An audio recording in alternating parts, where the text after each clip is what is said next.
Hello, and welcome to the Canadian Story, where we discuss what Canada is, what Canada could be, and what Canada should be.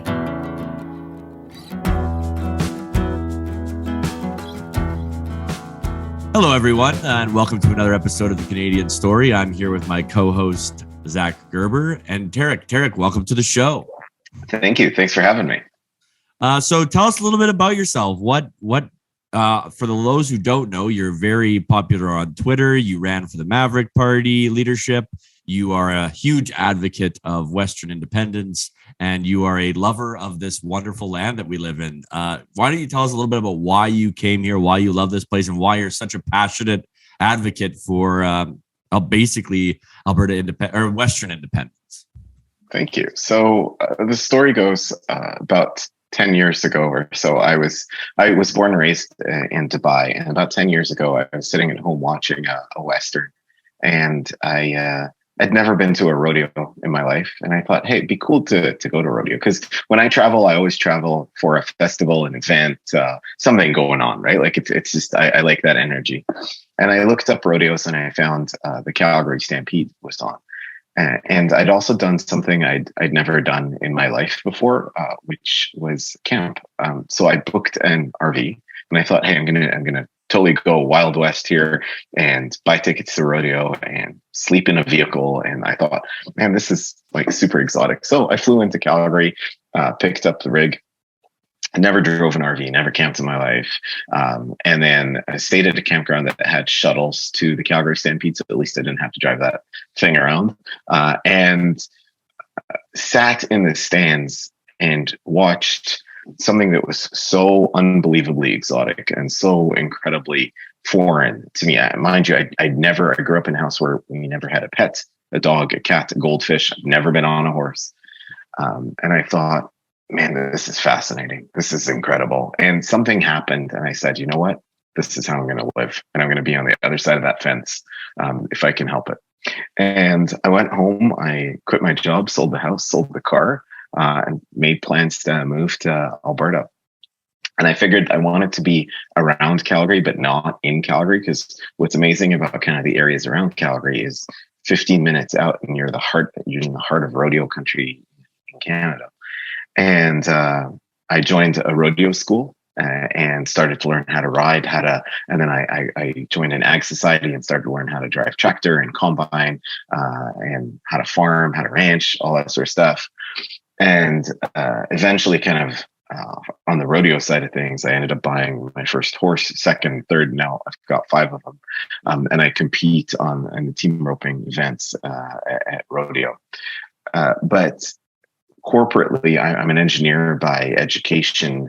And if there's a similarity between Alberta and growing up in Dubai, is they're both hardcore oil and gas economies.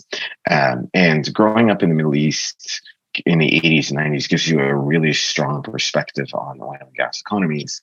And I've lived through Gulf War I and Gulf War II, which were both oil wars. And I've done work out in the field sites of Majnoon in northern Iraq, and I've seen the level of destruction a war could bring around that resource. And when I first moved to Alberta, I found, well, we're given the gift of the 3rd biggest oil reserves in the world. And we've collectively decided as a country, and it's neutral, nobody's died, it is politically forward, and we all know it's environmentally forward too. And then we've decided as a country, you know what? Nah, we don't want it. Leave it in the ground. We don't want the prosperity. We don't want the jobs. We don't want the wealth that comes with it, the hospitals that come from it, the schools that come from it. And on top of that, I noticed that the bulk of that opposition was coming from the province of Quebec. And it took me all of 10 minutes to figure out that Alberta is getting a pretty shitty deal. Can I swear? Yeah. Yeah. Okay. Sweet. Yeah. So we're getting a pretty shitty deal from the Confederation, and we're piling out all this money to Quebec that I would be somewhat okay with if at least we weren't roadblocked in terms of developing our own resources. And I thought, you know what? It took me all of 10 minutes to become an Alberta separatist and say, and say that's enough. Like it's not working. And I moved here on the very tail end of the Harper Redford years. And yes, they both had their, challenges and what have you. But Alberta was this booming economy with people were walking like 3 feet off the air in downtown Calgary. And it was the place where if you rolled up your sleeves and you got it done, like I got a job within the industry in seconds. And it was engaging and very welcoming and very inclusive. And then suddenly, within 6 months of each other, we got Justin Trudeau and Rachel Notley, and just all hell broke loose. And I was like, you know what? The day I become a Canadian citizen, I'm not going to not get involved or stick my head in the sand. And I'm going to have to do something about the province that's given me so much. Oh, that is a great story. Can you share a little bit of what it was like to come here and what you saw in the Alberta spirit? Because you've fallen in love with the Alberta spirit, not just the rodeo, not just the engineering, not the practical things, but even, and I don't mean necessarily spiritual, but I mean, like, what is it about Alberta that you fell in love with beyond the tangible physical things? Absolutely. So thank you for sharing that. And again, you don't need to ride a horse or be in oil and gas to understand the Alberta energy and the Alberta spirit that you talk about. And when I think about Alberta's values, it's got these old West values of grit and perseverance and community and respect and solidarity. But it also has a strong streak of an entrepreneurial risk-taking spirit. Like you think of it, like the Wildcatters when they came out here, right? Like there was nothing here, right? And then they set up, and that's why ranching and oil and gas are very interrelated, because the original ranching families were also the original oil and gas families in many ways. But if you have that kind of dig deep, gritty, you get bucked off, you get back on type approach. Let's take a risk. Let's not study things to death. It's got this get her done. Like, I mean, I'd never heard that expression, get her done or give her, until I moved here, right? But I got it because it was not dissimilar to a very entrepreneurial environment that I grew up in Dubai. Like Dubai was a desert 40 years ago, like Bedouins riding camels and living in tents. And then they discovered oil, and then all the prosperity you see on TV came from it. So the thing is, there's this energy that you see here that is very unapologetically forward. And I love that, because one of the stereotypes, and we were talking kind of before the show about like Canadian identity versus, like, one of the stereotypes I despise about the Canadian identity is it's apologetic. We say sorry a lot, blah, blah. I hate that. Like, and I mean, there's a big difference between being polite and kind and being apologetic and just meek. And Alberta doesn't have that apologetic attitude. Like, people are welcoming and they're polite and they're kind. But they don't apologize for their way of life. They don't apologize for being badass and being economically forward. So that, I would say, is kind of what drew me to Alberta's spirit, and something that I don't want Alberta to ever lose. And we've had politicians, whether at the municipal level or the federal level, including pockets of the population, try to wipe that out, try to wipe out and say we're all a bunch of redneck racists. Well, we're not. We're far from it. But the Joy Day Gondeks of the world, the Nahid Nenches of the world, the Rachel Notleys of the world, that are trying to wipe out Alberta and call us the embarrassing cousin. I remember Nahid Nenshi saying, we're all a bunch of F-350 driving cavemen. And I'm like, piss off, man. Like, we drive trucks because we work with our hands, right? And I love that. So that's kind of what the Alberta embodiment is. And I'll tell you, man, as a person that didn't grow up in not just Alberta, but in Canada, I moved here from the Middle East, and I never changed my name. My name's Tariq Elnaga. I feel incredibly welcome in rural Alberta. I've never had once an incident where I felt like I was on the outside. And people here are welcoming and inclusive. And they only ask that you appreciate their way of life, which I do, right? I'm not here to change them. I'm here to adapt, to be part of this community and be part of this society. I want to dig into that because I think it's very important. Because a lot of the accusations against Albertans, and like, let's go with the convoy or many of the things that have happened over the last year, is that is that we are racist, and that we are not just racist, but homophobic, all these slurs that Trudeau has thrown at the people that you fell in love with. Because essentially, if you really boil it down, the convoy was started in Alberta, pushed by Alberta, and kind of executed by Alberta. And Canada came together for it. Started here. Yeah, it started here. There's no question. But why do you think you're in a very good position? And I want to go into another question, which is I love how you brought the parallels between where you grew up and here, because I think people wouldn't see those parallels, but I totally see it. That entrepreneurial spirit is like booming over there, and what they've been able to build is incredible.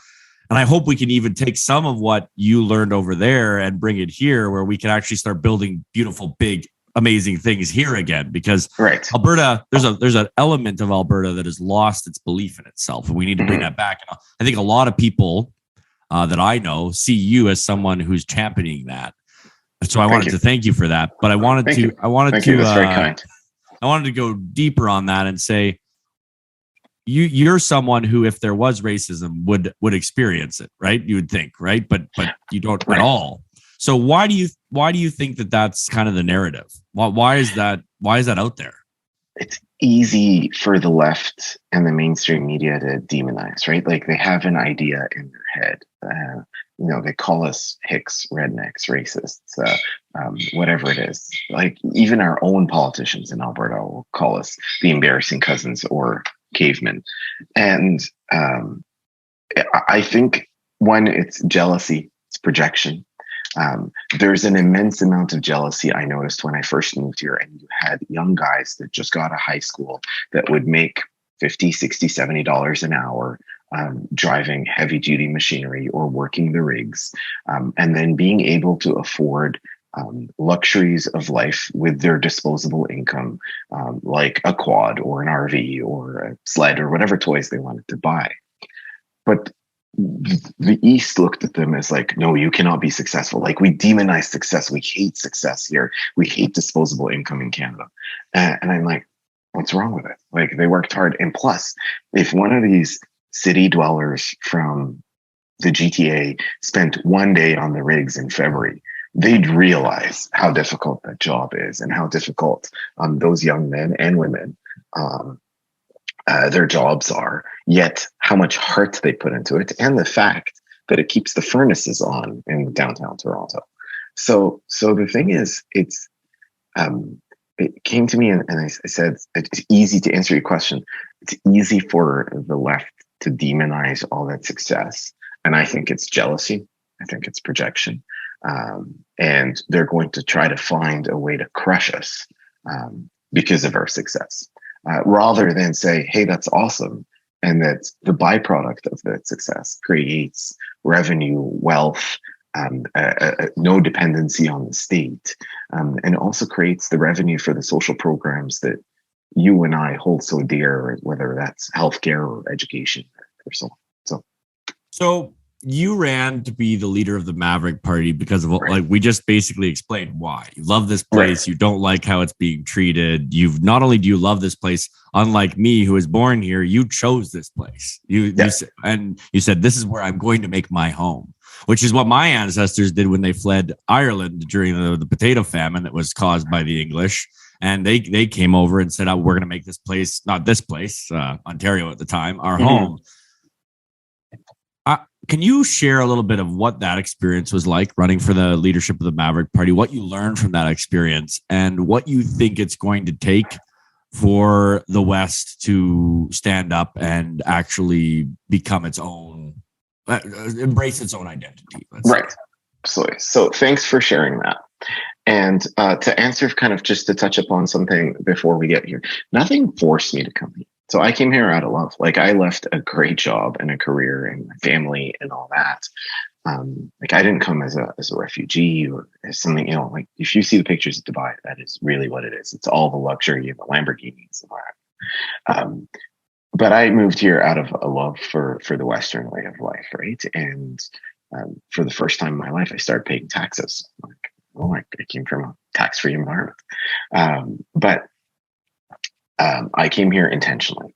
Now, to answer your question about the Maverick Party and why the Maverick Party, And we were talking a little bit about this before the show. So when I became a Canadian citizen, I told myself that I will not have my head in the sand. I will exercise this incredible right that I now have that I didn't have before to vote and get involved. And I remember the first vote I ever did was not like a public vote. It was the unification of, at the time, the PC and the Wildrose. I'd become a Canadian citizen just before that, like I think a month before that. And I said, you know what? To me, I don't know, or I don't carry the history or the baggage of either of those parties, but I do carry the current situation, which is living under an NDP government, and they got to go like right away. So because socialism is, to me, in my mind, something that I just can't stand. So the thing is, and then I said, okay, I'm going to do my duty federally and go ahead and vote for the Conservative Party of Canada. So I voted for the Andrew Scheer election. And it was as kind of my first one. And I thought, okay, I'm going to go vote. And all these Albertans around me are voting blue because that, I think, is the party that's going to represent me.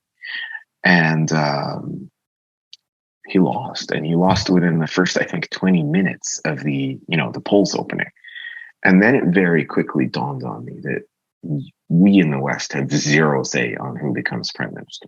Absolutely zero say, because there is more seats in the GTA than Alberta and Saskatchewan and Manitoba put together.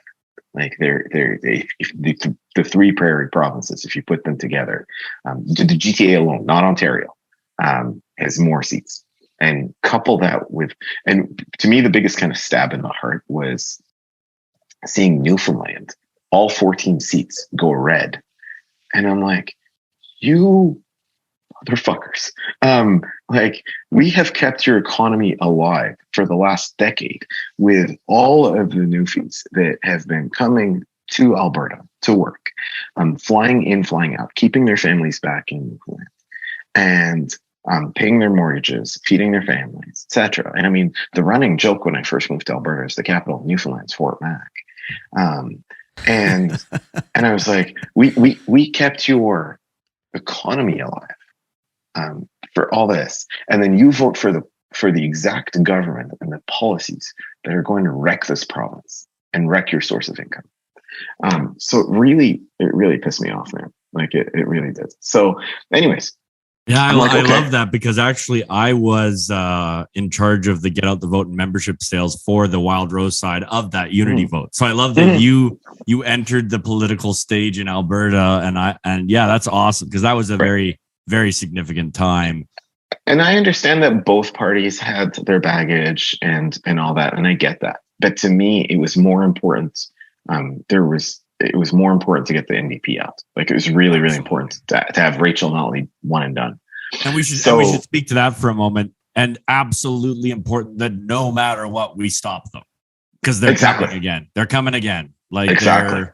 I'm actually working on a Flush the Orange project right now, which is nonpartisan in the sense that, regardless of which leader is announced tomorrow for the UCP, it is a anti-orange initiative rather than a pro Smith or Taves or Jean or whatever it is. I love that. Dude, if you need help with that, I will fundraise for you, whatever you need. Like, we gotta stop these guys. I couldn't agree more. Absolutely. And we'll talk about the UCP here in a sec. But yeah, anyway, going back to Maverick, because I didn't answer your question. Running for leader. Well, I want that personal. We want that personal. Like, this is what the Canadian story is all about, is that hearing your story, right? So, sure, absolutely. So I'll get back to that here, because sorry, I went kind of digress there, but I think it set the context for it. Yeah. So the context of why Maverick is when Andrew Scheer left and Aaron O'Toole came on, and his first day, he started making concessions to Quebec and said, I've got an 8-point Quebec plan. And he's going to introduce a carbon tax of his own that's not a tax, but actually is more communist than Trudeau's tax, where the government tells you how you spend your money. And I saw 30, 40 incredibly useless CPC MPs in the West say, yes, sir. And because he told them, if you don't agree with it, you're out of my caucus. Instead of having a spine and saying, this actually wrecks my economy and my constituents, because the Conservative Party then became very focused on, if we don't win the GTA, we're not in. I'm like, I don't belong in this party anymore. Like, this party doesn't represent me. So I was looking for a new political home, and I read about the Maverick Party, and it was essentially modeled after the Bloc Québécois, saying, we don't care who's in power. We could be the swing makers and say, we'll decide who's in power, but we care only about our region and of our constituents. And I'm like, that's home for me. And they had this 2-tier separation where it was independence prior to separation, right? Where it was, self-management of the prairie provinces rather than their own country, which is not dissimilar to the deal Quebec has. Like, Quebec manages its own immigration, pension, law enforcement, etc. And I'm like, shit, that's where I belong. And I sent out a tweet. I had 200 followers at the time. I now have 22,000. And I said, hey, somebody put me in touch. And that afternoon, I got a call from the Maverick Party HQ from Jay Hill saying, who are you? What's your story? And I think it blew their mind that, when you talk about identity, a immigrant Muslim, new Canadian is now a hardcore Western separatist that wants to run for the party. So my personal experience, I ran both as an MP candidate in my riding here and as a leadership. I met an incredible amount of people that believed in the Maverick message. And I met a lot of people that in their hearts hoped that their conservative, their CPC MP was a Maverick because that spoke exclusively for the region rather than was a party stooge within the CPC, especially under the Aaron O'Toole years. But there was a stronger fear, and I lost both of them. But there was a stronger fear of getting Trudeau out versus voting Maverick. And I spent an immense amount of time explaining, and I think this is one more fault of the Canadian education system, is most Canadians don't know how their elections work, is I spent a lot of time telling them, you voted Maverick, blue, orange, green, yellow, it doesn't matter. You have zero impact on who becomes prime minister. None. And everybody again held their nose and went and voted for Maverick. I think got 2% of the vote, which is not a bad showing for a new party, etc. But I remember watching the elections, and everybody held their nose, despite the fact that they hated and despised Aaron O'Toole, and still got Trudeau within 20 minutes of the results opening. And I'm like, I'm not going to tell you I told you so, but I told you so. So for me personally, it was meeting people. It was bringing a fresh take to conservative politics because I was really heavy on social media. And I was told often and often, both of you guys are young guys, and we're doing this on Zoom, is you got to have the town halls, you got to have the door knocking, you got to get the lawn signs. It's only people over 62 that vote. And I'm like, well, do you just hand over then everybody from 18 to 62 to the NDP or the Reds or so on? And that's why Justin Trudeau has it nailed. Like, if you got to give him credit, the social media game and Jagmeet Singh's social media games are infinitely stronger than the Conservatives. So for me, I think I brought, if there's one gift I hoping I brought into the conservative sphere in general, Maverick or otherwise, is sub 40 years old and pro social media. And don't be this generic, robotic. I talked to my constituents and in my town halls like you and I are talking. I didn't want to be. Someone says it really well: the blue blazer, khaki pants, conservative politician. I'm kind of done with that. Like, it's just it's too overdone and too boring. So for me, the experience was amazing. I would do it all over again. I realize now that there are differences in the dynamics at the federal level, and we could talk about that if you wanted to. Yeah, I'd love to. Yeah. But that being said, I'll tell you this much: the Maverick Foundation has essentially now been baked into almost every UCP candidate's platform.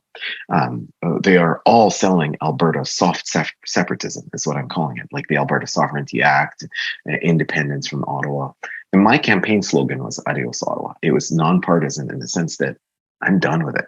And I get that there's still Albertans that are attached to Canada, but there are no Albertans that are attached to Ottawa. So that's kind of what I've said is if you want to cheer for Team Canada in the Olympics, go for it.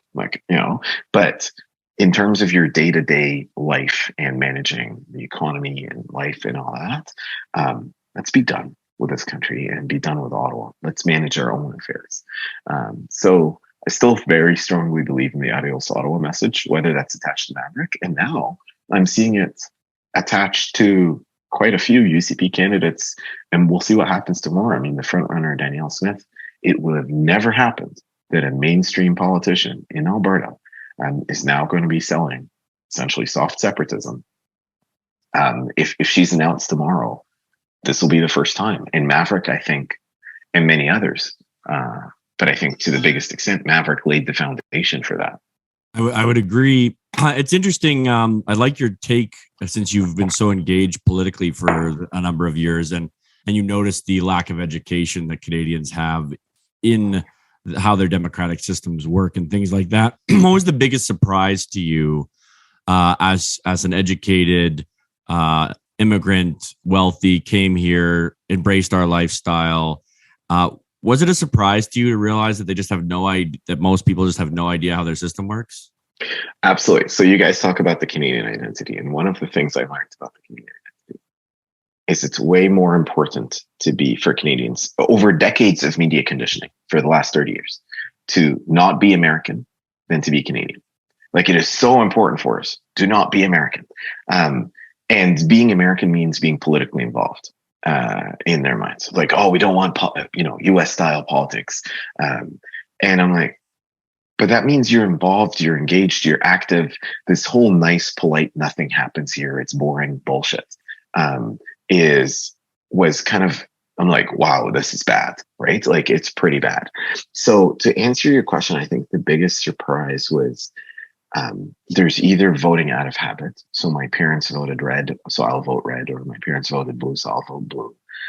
The number of people I met who don't know who their MP is, no clue, right? The number of people who think we operate on a popular vote, right? So I'm going to vote for O'Toole because he's going to beat Trudeau. He did actually beat Trudeau on the popular vote, and so did Andrew Scheer. But it doesn't matter. It matters where the popular vote is, not for who.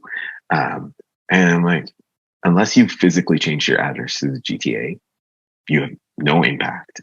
And I think, to me, that was the biggest surprise is, David, is like how many people didn't know how the system worked.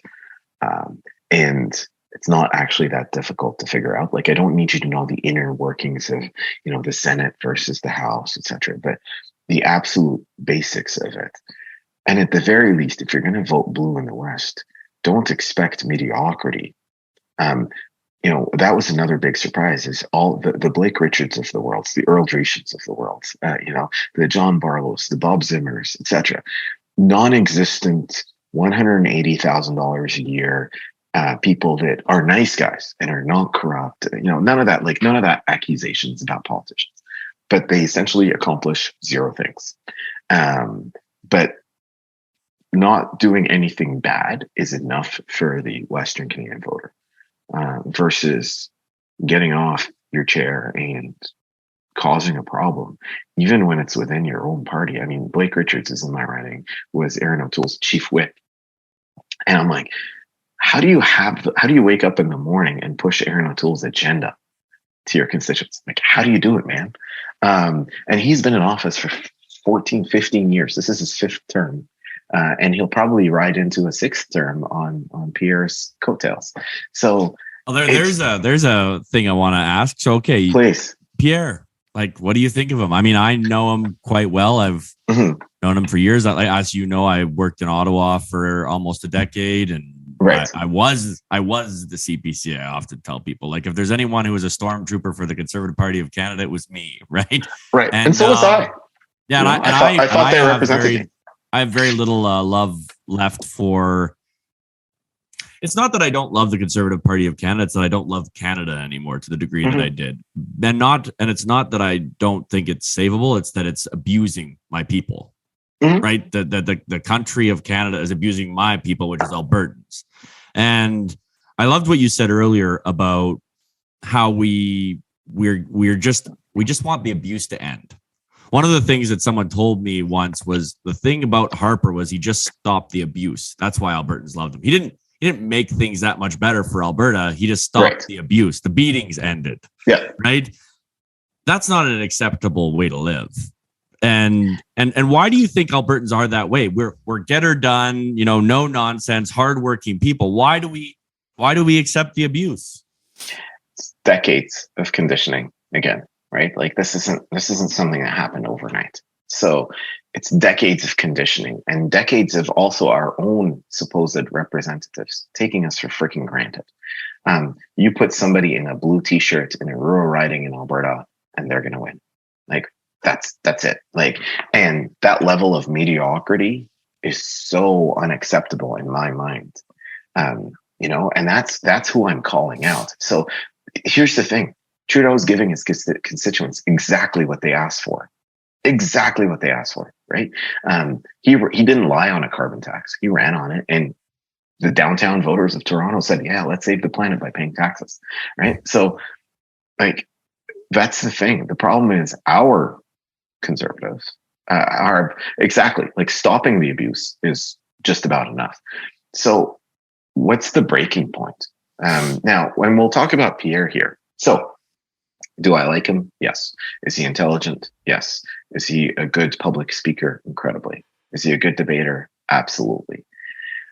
Here's where I think the challenges are. One, if we had term limits in Canada, neither Trudeau nor Pierre would be in their seats to start with. Like, he's been a politician for 18 years. By the time, if he becomes prime minister, he would have been a politician for 22 years. To me, public service is a privilege. 2 terms, 3 terms, and you're done, right? And create that renewal. And that's kind of where that stagnation and mediocrity comes in as well, especially within the Conservative Party, where people hold their nominations for 20 plus years, right? Until they get bored, not their constituents, right? So now, do I think he'll win? To be honest, I don't think so. And I'll tell you why. I want him to win, mind you. Will he sweep the West in a heartbeat? Like, you will see an all blue block across Manitoba, Saskatchewan, Alberta. Like, people won't even think about it, right? But the problem is the downtown metropolitan voter of Montreal and Toronto are inherently socialist. We have now successfully sold socialism to 2, maybe generations within metropolitan Canada, where, yes, give me higher taxes. Yes, I want to pay a carbon tax. Yes, that's my way of saving the planet. Yes, lock me down harder. Yes, mandate vaccines, etc. So the thing is it enough? Do we still have enough entrepreneurial spirit in Canada to beat that, at least where it matters? And that's why Trudeau is so smug around Alberta. He's like, fuck you guys. I don't need a single vote. And I could still become prime minister. Fuck you, Saskatchewan, right? I could still become prime minister with just my metropolitan votes in the areas that matter. And I'll go and buy those votes if I have to. So the thing is, my thoughts on Pierre is I think he's an exceptional politician. He's very financially savvy. But if metropolitan Canadians, I'm sorry, this sounds super offensive, but like we've got to be like, we got to be honest about what's going on, right? Exactly. Like, I don't think it's offensive at all. I agree. I often call Toronto the heart of darkness. Right. Like here's the thing. If you're right, but here's the thing. If Canadians voted on financial literacy and fiscal management, would they have voted for Trudeau 3 times? Right? Mr. Budget's balanced himself. right? 3 times. Like once, I kind of get it. Twice, but 3 times. And it wasn't even close, man. Like, it wasn't like it was a 5-seat difference. I think it was 30-seat difference in the last election. Even more, I think, yeah. And then the minority government came from the NDP, which is even more, I wouldn't even call it socialist. It's even more communist, right? So the thing is, if we have Canadians actively going out and voting for those parties, I'm like, you know what? And that's why I don't believe in a unified policy across Canada, because Toronto actively wants socialism, actively thinks that if we ban law-abiding gun owners, it will stop gun crime. I'm like, you know what? You want to ban all your guns, rock and roll, but you're not coming after mine. And Tyler Shandro doing this last week finally grew a spine and told the RCMP to piss off. You're not coming after Albertan guns. I'm like, finally. So what you're starting to see the foundations. Although Chandro's not loved at all on this podcast. No. I mean, to me, again, he's the architect of the lockdowns, or one of the co-architects of the lockdowns. Whereas again, Kenny and Shandro and all of them could have had their DeSantis moments. Yeah, right? They could have. It drives me nuts, man. They could have been great. Could have been easily have their DeSantis moments. But to give you an idea of the level of socialism and govern me harder daddy approach, this week, Legault wins a majority. A fucking majority. The guy that had curfews and sent cops to your home if you had more than 6 people, and had fines if you were caught after a curfew in the free West. Man, I grew up in the Middle East, and for us to have curfew, like the last 2 years were shocking as to how compliant and gullible people were. And again, I'm not denying that COVID's a real disease. It is. I'm not like the whole, but I strongly believe in individual liberties. And for you to have curfews for a disease you have a 99.7% chance of surviving.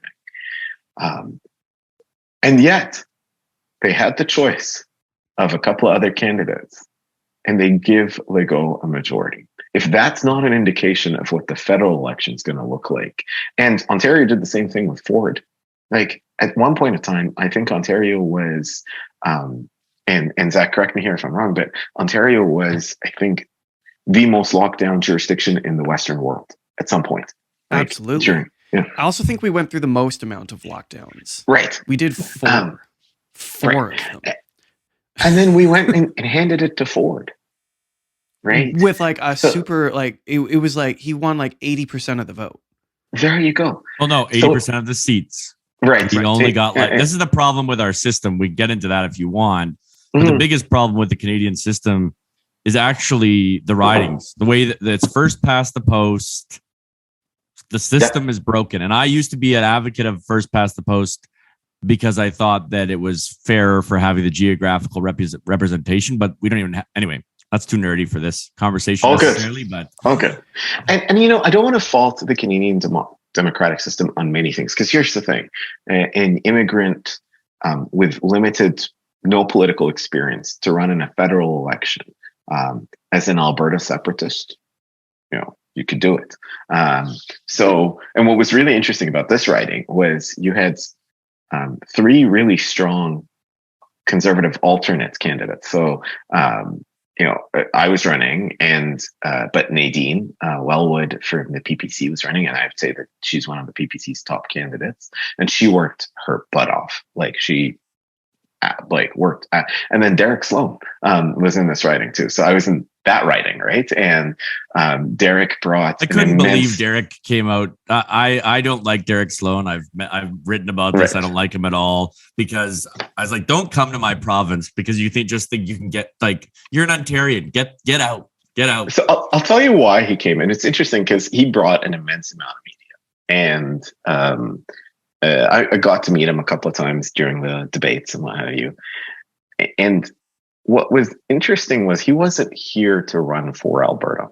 He was here to run against Blake, because Blake was the chief whip and he's the one that fired him. And it was a personal vendetta between the two of them. And I'm like, great, have at it. 2 of you guys go for it, and I'm going to do my thing. And you had 3 really very different conservative messages. You had the mediocre Blake, boring Blake, right? And Blake's a super nice guy. Like I've met him a couple of times, but like, what has he accomplished?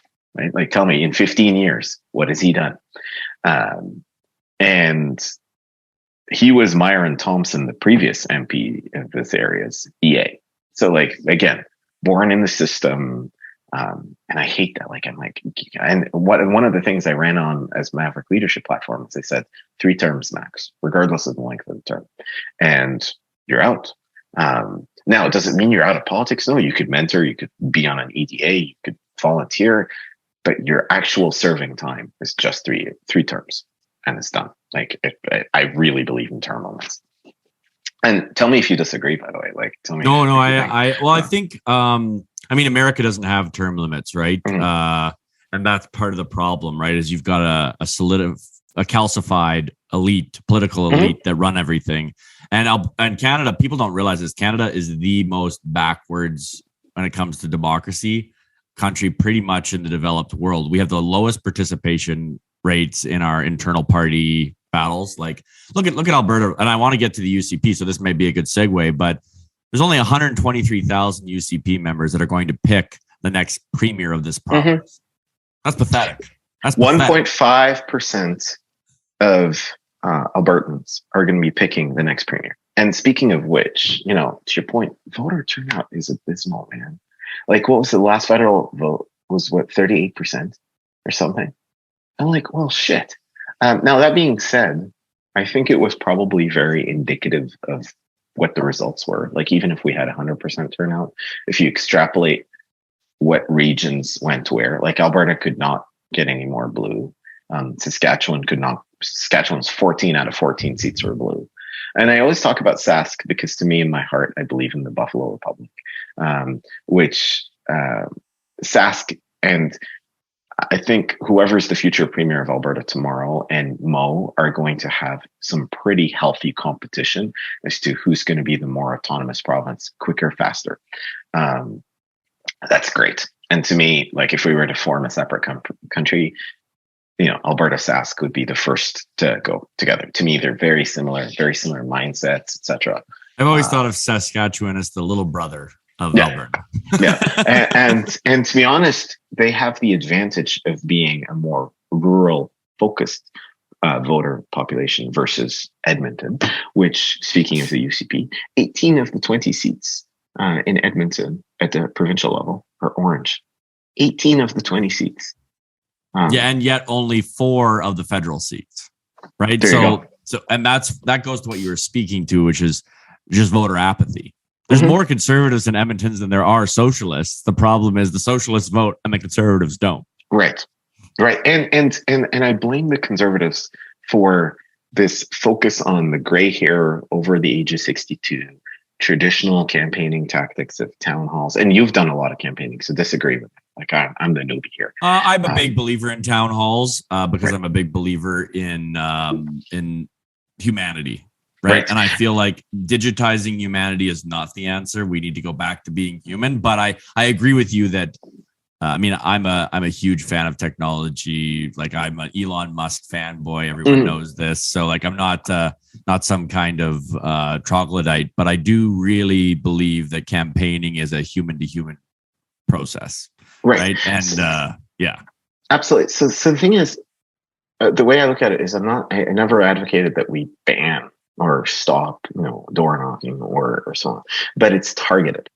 And the thing is, if I'm a 25-year-old, I'm never going to leave my house to go to a political town hall in a neon lit, community hall somewhere. Give me the information I need, because that's how I consume my information off my phone. Yeah. And I think that's where the Conservative Party's failed. Telegram. What's your thoughts on Telegram? I've been using that, and I think it's a burgeoning method for campaigning that's not being utilized. I agree. I think if you're smart, you get and the Conservative Party has no lack of money. You go across all platforms. I want you on TikTok, and I want you on Facebook, and I want you on Telegram.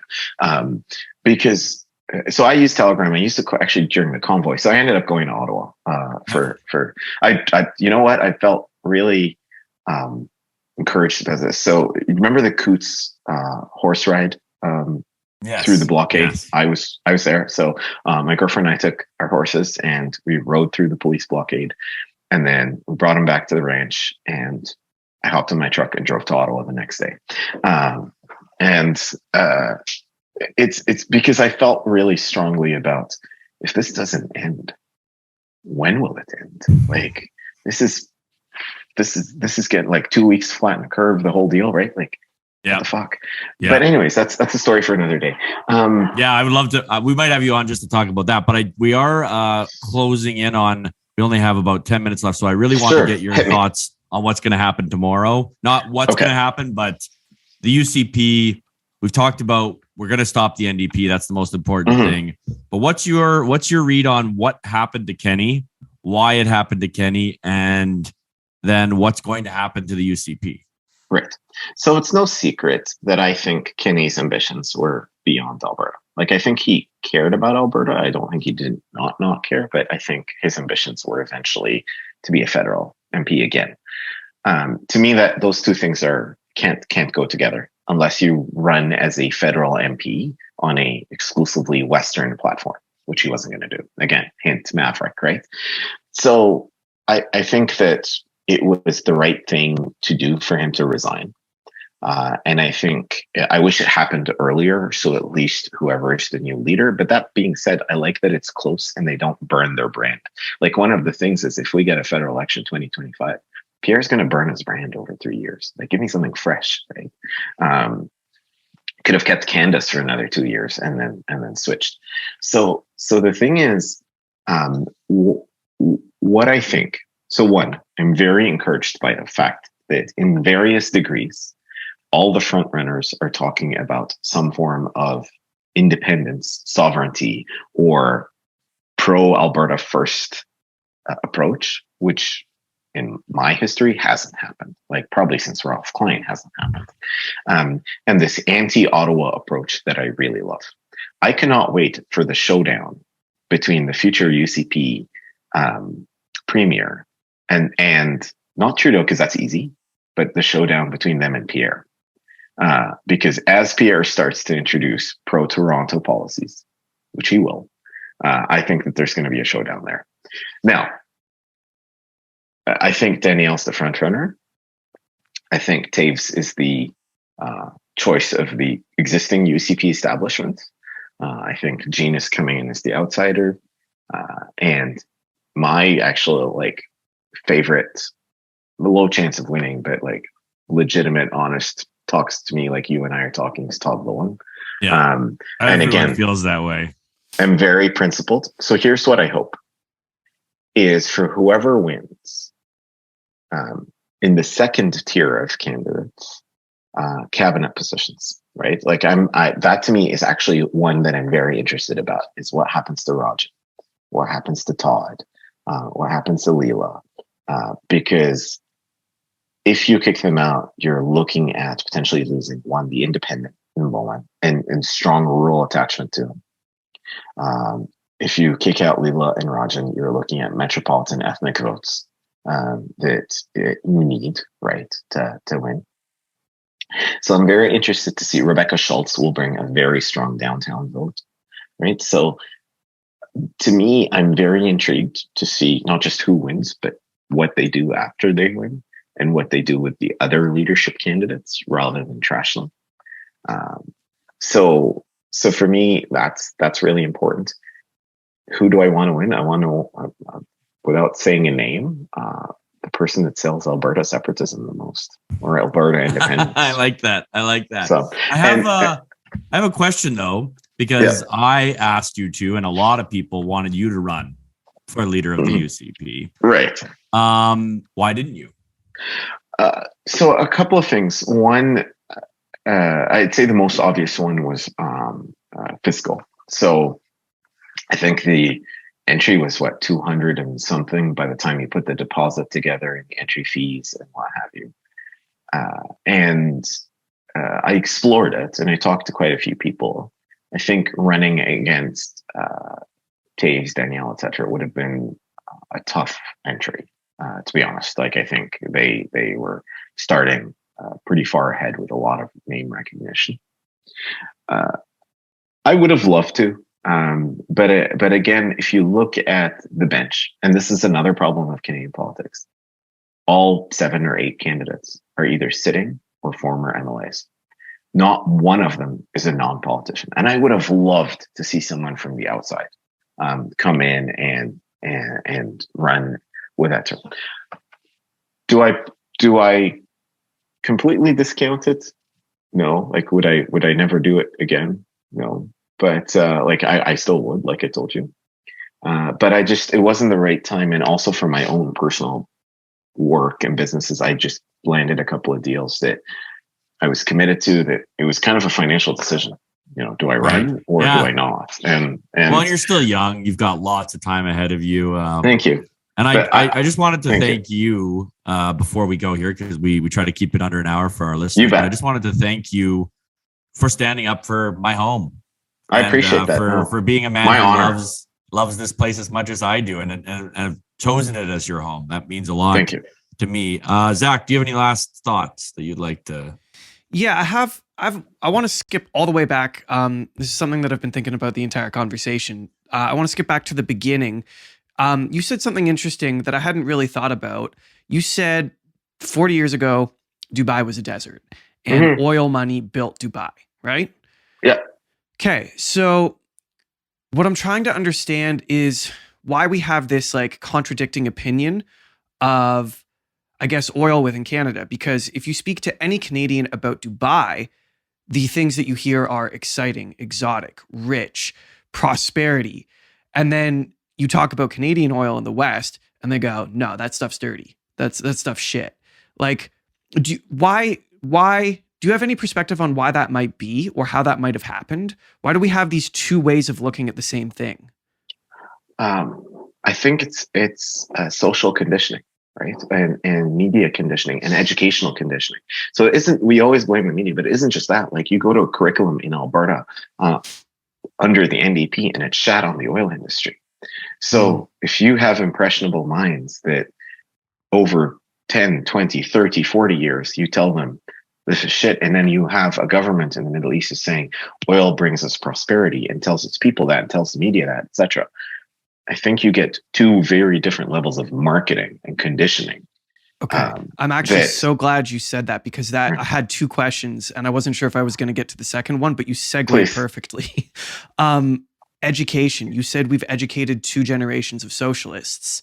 I've kind of come to this realization, at least this is just my own personal opinion, that there's a demographic of people within this country that are going to be lost to that, and we're not going to rescue them from that. Do you think that there is a route within Canada, or maybe perhaps Alberta specifically, that revitalizes the education system to build strong, independent, hardworking, freedom-loving children? Like, do you see that as a possible path forward for Canada? And the problem with that is it's going to take another 20 years to make that happen. And who knows what this country is going to look like in 20 years. But do you see that as a possibility for us? Yes, in certain pockets, and predominantly rural pockets. So what I'm seeing, I rodeo with a lot of kids, right? And 18, 19-year-olds, and they're hardcore conservatives. Like, people assume if you're 18, you vote for Trudeau. No, these kids hate Trudeau. And I call them kids, but they're young adults, right? But they're typically farm raised. So from the age of 6, they're doing chores. They understand the value of hard work. And many of them are now homeschooled, especially over the last 2 years. So they're seeing kind of the effort and the reward that their parents got. And they're realizing, okay, if I put in this effort, hopefully I'll get rewarded. So to answer your question, I think that there are pockets where it's not all is lost. And the pendulum can and will swing back. My challenge is the metropolitan downtown areas, because I think that pendulum has not even started to swing back yet. Yeah, and they hold so much power. Great, right? Like that's where the votes are, right? Yeah. So maybe that's the 2 things that Canada could do to rectify the situation it's in. It could reimagine its educational curriculum and reimagine how much power Metropolitan holds in terms of seats. And if we did those two things, perhaps we could come to a more balanced and fair Canada that represents everyone who lives in it geographically, as opposed to just in major cities. Agreed. Or regionality. Like if you want a socialist policy, have it in your downtown area, right? Like let's have 5 regional policies in Canada. And we don't have to break up the country, but just break up the governments. Right? I'm okay with that. Yeah. I'll take Adios, it. Ottawa. Exactly. Yeah. All right. Well, where can people find you? What's where on social media? What's your hashtags, like that kind of thing? Twitter's where I'm on most, but I go by my real name, Tariq Elnaga. And that's also my @ so @Tariq Elnaga is probably the best way to engage. I love engaging with people. Again, if you've got something you disagree with me with, that's awesome too. Like I think that's super healthy.